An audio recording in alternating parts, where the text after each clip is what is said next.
What's going on, guys? Welcome back for episode 23 of Divine Journey 2. As per usual, we have a lot to get done in this episode. I'd like to get close to finishing out chapter 17 here. So let's start off first by gathering the materials we need for each of these tier 1 runes. I think we'll start off with the cores. We're going to need an aquatic core, a fire core, an earthen core, and a gusty core. On top of that, we're going to need 1 empowered diamantine, 1 empowered restonia, 1 empowered palus, and 1 empowered emeradic. Then we need 4 mana powder and 4 living rock. And the last ingredient we're going to need here is some more mana steel. Then we're going to need to do these recipes one at a time in the runic altar.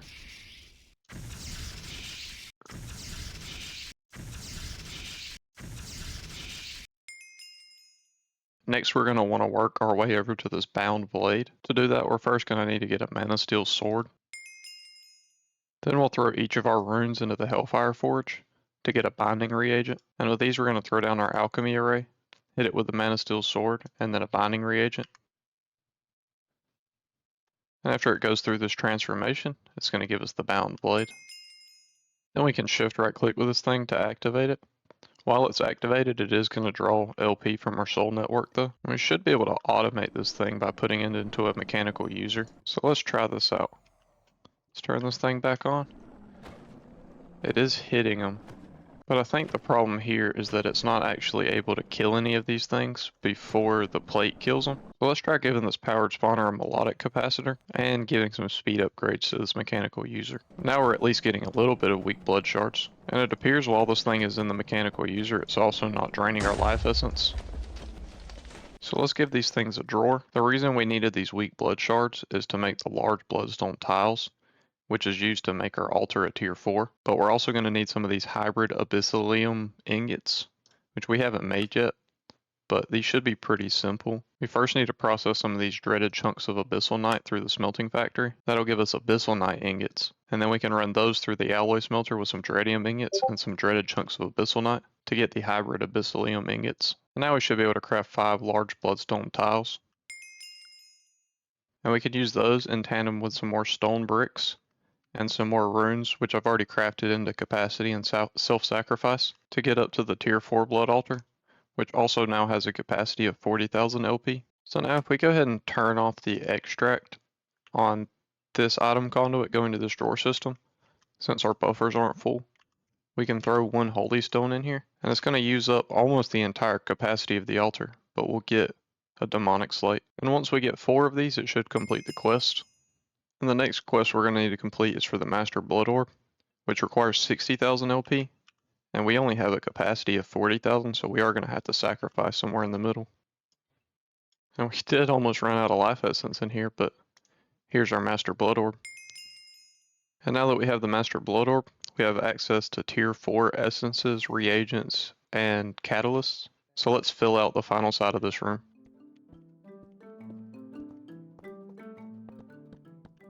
And after filtering all the interfaces, these are the items we still need to automate. If we send lithium dust into a smelting factory, we'll get lithium ingots. Then we can send Invar into a crushing factory to get Invar blend, which will be sent into an induction smelter with hardened glass for hardened Invar glass. Then we'll use another crushing factory with draconium to get draconium dust, and that'll go into a crafter tier 3, along with various other ingredients to give us corallium infused stone, kraken scales, potentiometers, and empty cores. Then we can get down to crafter tier 2, which will receive all of these ingredients to make kraken skin, machine frames, industrial machine chassis, and simple machine chassis. Then we'll send the kraken skin along with slime balls and water into a sequential fabricator, which will need a fluidic fabrication augment in order to work properly. But that will then give us aqua balls.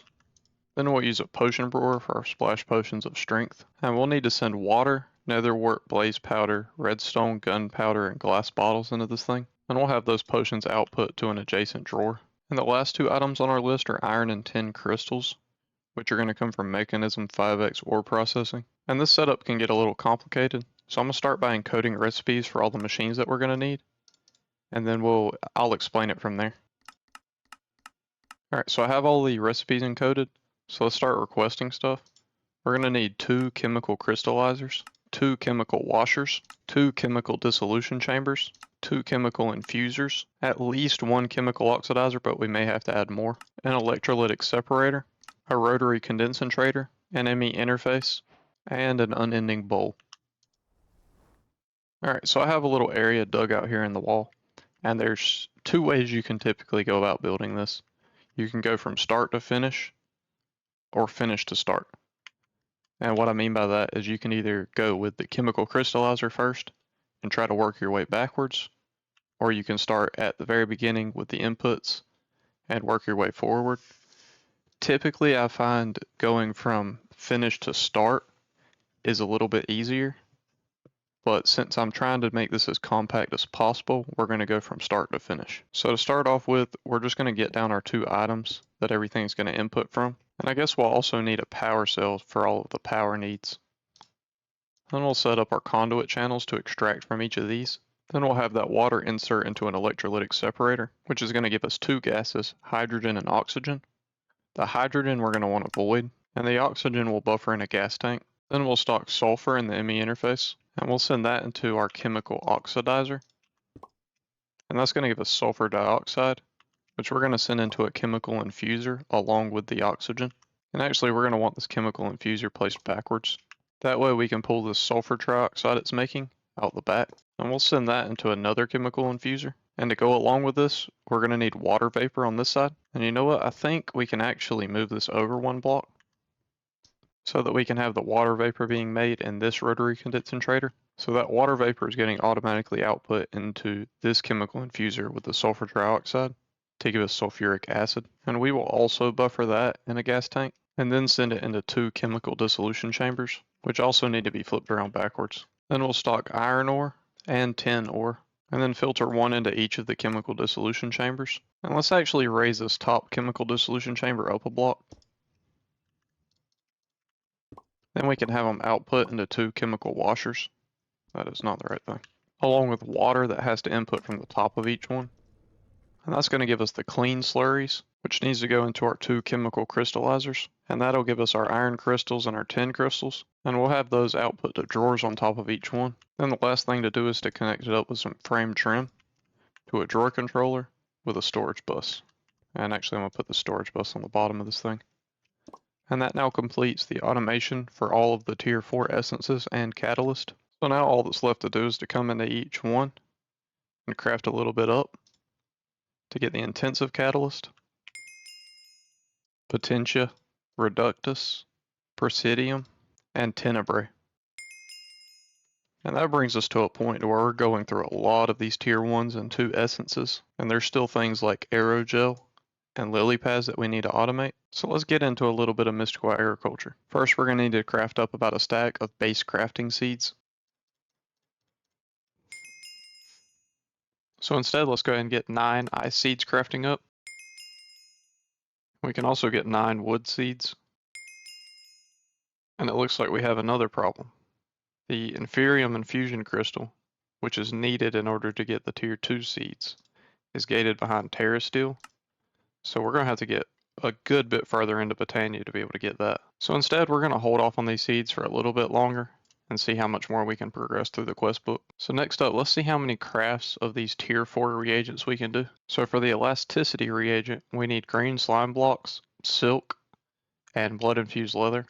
All 3 of these we already have, but we can just process some industrial leather through the blood infuser to get blood infused leather. And there's our first one. Then we'll process all those items through the Hellfire Forge to get our first elasticity reagent. For the void reagent, we have all of these things except for a void bucket, but that's easy to craft. So let's put these in here and get our void reagent. Then for our potent reagent, we have everything except for this potion of absorption 4. So we'll get down another potion tower and a drawer for the output.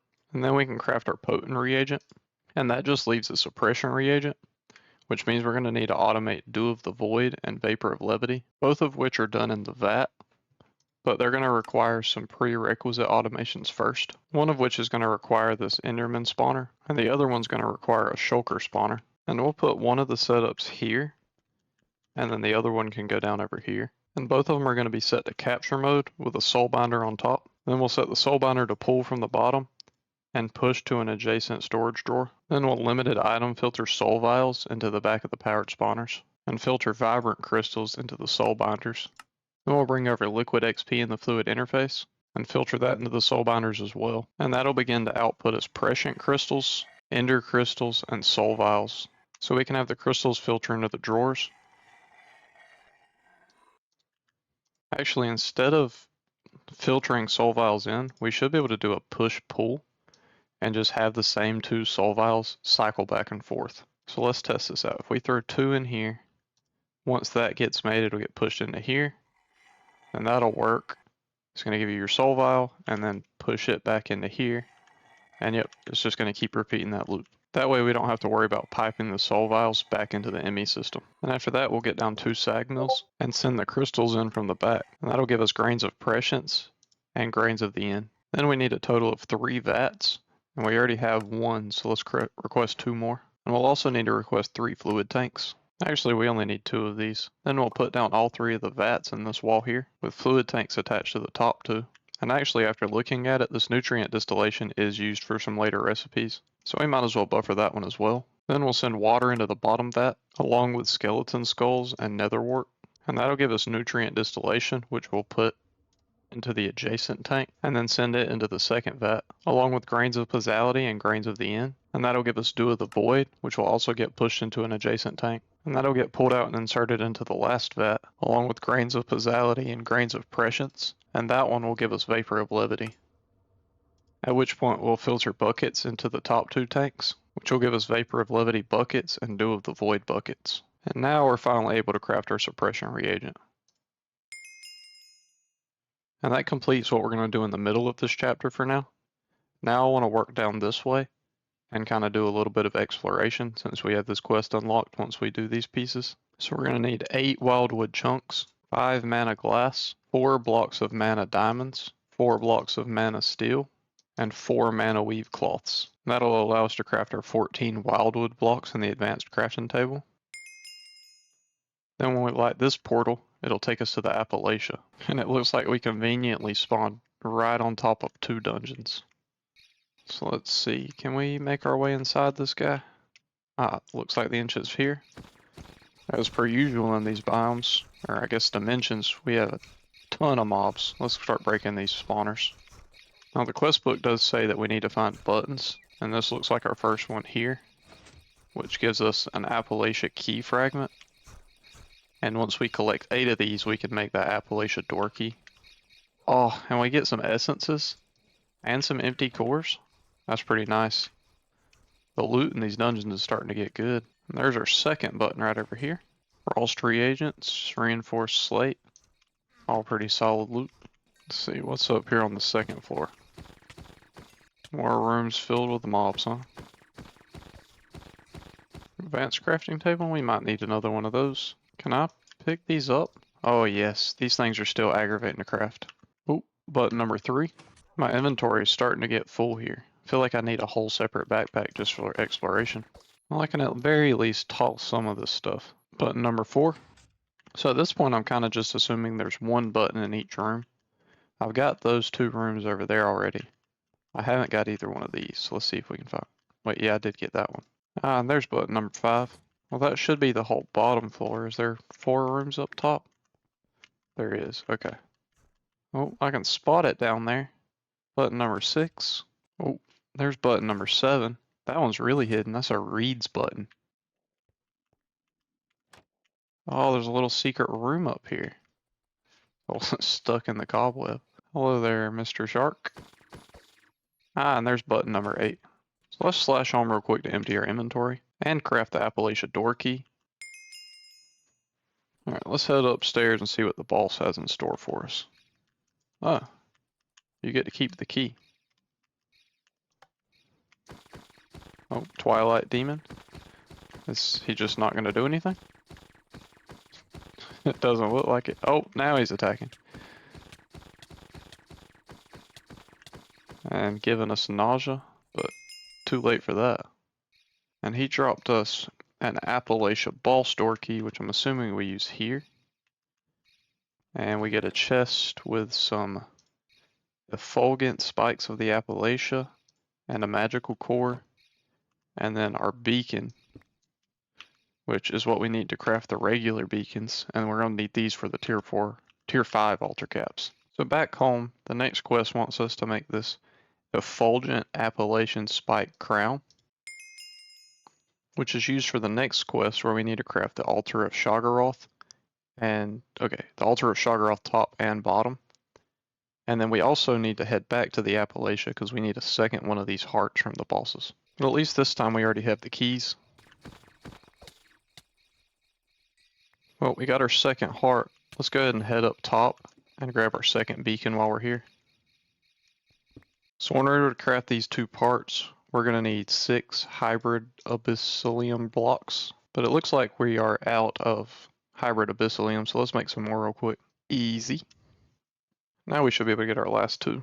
We're also going to need a Sora's Dreaded Gateway key, which we had crafted up before. 3 Dread Cloths, 3 Apalachia chunks, a Dark Core, a Suppression Core, and 2 Sacrifices. Then we'll head over to the Dreadlands with both of our Necronomicons fully charged. And we can kick off the craft at the top. And the bottom. Then the quest says to find a Dreadlands mountain biome and dig down to Y40. Alright, we're in the Dreadlands mountain. Let's dig down. I really hope there's not any lava in this dimension. And it says to make a small room and place down the bottom and then the top. Hopefully this is big enough. And then right click. Okay, we're in. I don't really know what to expect here. We got some dread guards. Our armor should be more than enough since we have 90 levels. There's pretty much no way we should die here. What we got? Oh, that looks like the boss down there. Can we just shoot him through this? Oh yeah, once we find a good spot where we can get within range of him, we can just shoot him through the floor. This feels a little cheesy, but you know, it is what it is. Man, this Joker's got a lot of health. Alright, we're almost there. Like 1 or 2 more hits. He should be dead now. Alright, what did he drop for us? That looks like danger. That looks like it might explode or something. Oh, it did explode. Alright, what did he drop for us? Shoggoth's final words, huh? Not the quest. We get a Dreaded Plague Gateway key. And that looks like really it.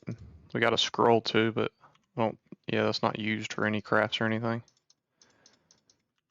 And then, what is this? There's a chest with the legendary treasure of the Dreadlands. A piece of dirt. Should we put it in an item frame or something? I don't know, we'll figure that out when we get back to the base. But this quest says, while exploring the dungeon of Shoggoth, collect the crystallizer found inside. You'll need to wait a little bit before you can craft the machine itself though. So I guess let's keep looking around in here and see if we can find the crystallizer. Oh, that looks like what I'm looking for. And it doesn't look like there's anything else we need to gather from here. So we're back home now.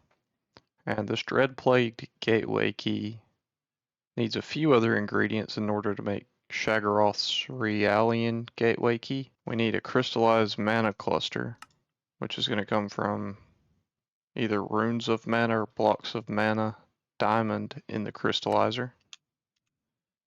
An angelic silicone mixture. Oh, this needs will. We don't have that yet. Alright, let me just follow the quest.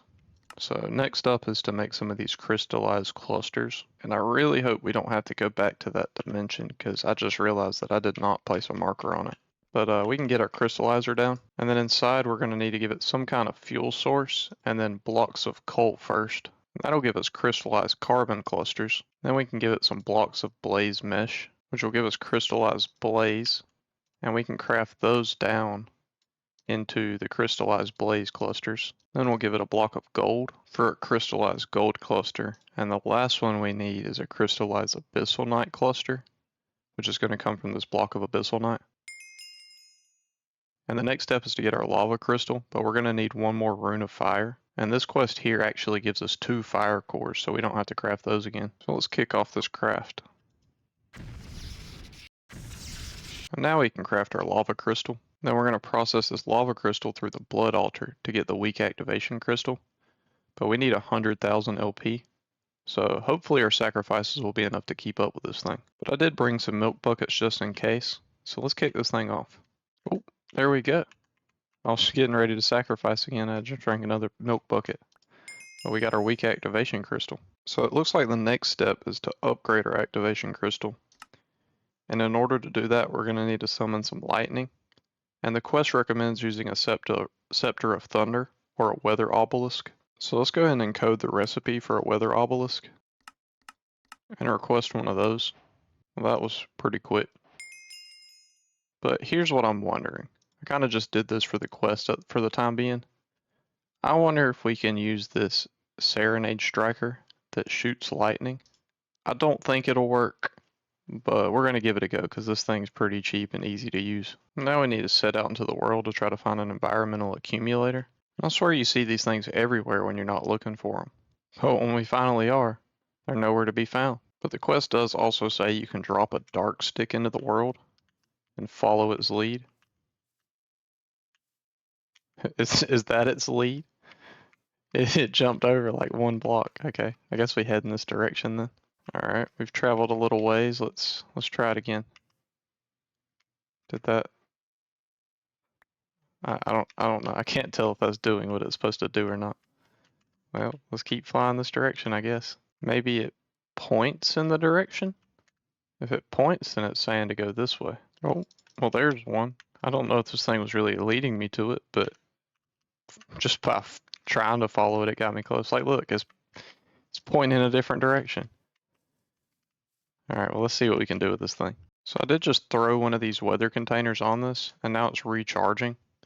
It is raining right now, but I'm not really sure how this thing is supposed to work. I think what should happen is lightning should strike it, and then we throw this thing on top. But I'm not sure if that's what's going to actually happen here. So let's let it recharge, and we're going to find out. Okay, I think it's recharged, so let's try hitting it with lightning, and then throwing a weather container on top. Did that give it to me? Oh, it did. Let's go. You don't have to go about this weather obelisk at all. And this thing is kind of annoying to get going, because in order to summon lightning, you gotta have cloud seed. And that's just another VAT recipe. And also, you need cloud seed, I think a bucket of it maybe, in order to craft the thunder scepter. So, I mean, that was just really just a crazy shout for the Serenade Striker, because this thing only costs 5 diamonds. Oh, I'm so happy about that. But was it a fluke? Let's try it one more time just to be sure. Lightning strike. We throw the bottle in. Is it going to give me what I need? Nope, that time it just gave me rain. I don't know, but either way, I'm pretty happy with it. We got what we need. Let's head back home. There's a skeleton horse on. Oh my god. Alright, well now we need 2 more things in order to make this. We need a rune of mana, which we have already made quite a few of, but let's go make another one real quick. Alright, and the last thing that we need is a life crystal. So we're going to need to get a bunch of crystallized elements. We can get the carbon from a piece of coal. Then we can get some hydrogen and oxygen from water buckets. But that does only give you the shards, so we're going to have to craft those down into the clusters. Or I guess not the clusters. The clusters are one more craft down. These are just the crystallized versions. Then we can get nitrate from niter. And it also gives us potassium. But the nitrate we need to process through again to get the nitrogen. And then we also get a byproduct of oxygen. And we can get phosphorus from a block of flesh. And sulfur from a piece of sulfur. Pretty self-explanatory. And then with all that we can craft our life crystal. And then we can craft our awakened activation crystal. And man, I've been excited to get this thing for a long time, because this means that we're getting very close to being able to automate blood for our blood altar, thus completing our automations for all of the different essences. But first we're going to need to get these inscription tools so that we can get the ritual diviners. And each of these comes from a different rune in the blood altar. But I got all the ingredients gathered together now, so let's go ahead and craft these guys. Now we just need to process each of these 5 runes through the blood altar with 40,000 LP. The first one will give us the Dusk inscription tool and complete a quest. Actually, for the Dusk quest, it wants 2 of them. And that should complete our quest. And then we only need one of each of the rest of the inscription tools. So we'll go ahead and process up these runes. And the last one just finished up, so this should complete our second quest. Now the only thing gating us from getting to the Ritual Diviner is this quest for the Ritual Stones, which do need dark cores to make, and those are kind of expensive right now. But the quest does give us one as a reward once we complete it. And this quest over here gives us 2. So let's claim those. And that'll allow us to craft 32 Ritual Stones. And then when we claim this dark core, we can craft 16 more for a total of 48. The next step is to craft the Ritual Diviner, which needs these spellbinding cloths, and that's just going to come from various different mana items. So in total, I'll need a stack of mana infused string and 16 Fluix pearls. And actually, I only needed 4 Fluix pearls, but let's go ahead and craft up our 16 mana weave cloths. And then with that, we can craft our 4 spellbinding cloths. And then one more time for the Ritual Diviner. And this is the lower tier Diviner, so now we're going to need to craft the higher tier one, which needs another 4 spellbinding cloths, a suppression core, and a crystallized Abyssal Knight cluster. And now we have everything we need to craft this thing. Alright, so by now you all know what time it is. It's time to do the Well of Suffering ritual and get blood automated. And for that, I was going to use witches, but I didn't have enough name tags, so I went over to the Divine Journey 2 Discord. I started consulting with some of those guys, and they said to use a passive mob, specifically horses, because passive mobs give 10 times LP. So that's what we're going to do. We're going to do a horse spawner, and in order to do that, we're going to need a horse. So we're going to do the summon creature ritual. So by now you guys know how this thing works. We just light it, grab our mob, and smack them inside a powered spawner. Then we are also going to need a master ritual stone. And for the time being, we're going to need to remove all of our blood orbs from these altars so that we can fill our blood orb up without it being drained. Because if I'm not mistaken, it takes 50,000 LP to activate this ritual. And we got about 111,000 now, so I got a little bit extra just to be safe. But I think before we do activate this ritual, we're going to want to pick up all of our runes. Or not all of them. We can keep the capacity and speed, but we're going to pick up all the self-sacrifice. And we're going to replace these with sacrifice and speed. And we can also go ahead and get rid of this incense altar setup down here.